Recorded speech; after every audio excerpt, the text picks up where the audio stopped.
Alors, un fabricant de missiles russe va sortir sa voiture électrique. Elle développerait 435 chevaux et aurait une autonomie d'un peu plus de 400 km.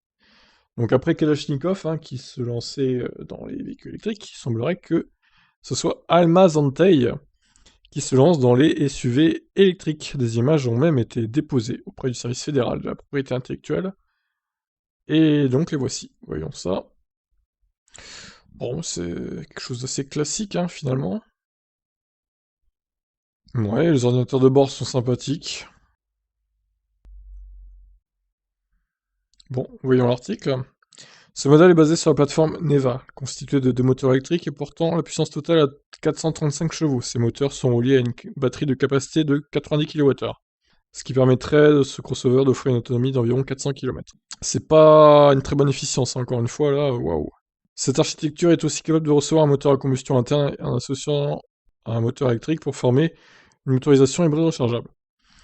Aussitôt les images apparues sur internet, le fabricant de missiles a donné plus de détails à propos de son premier véhicule. Il a même publié des images dans lesquelles on peut lire Ineva. On suppose donc qu'il s'agit du nom de ce modèle.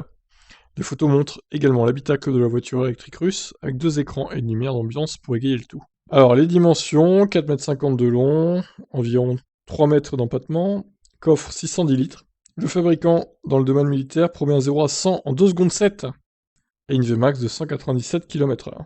Aucune date n'a été révélée pour la présentation, sûrement en 2022.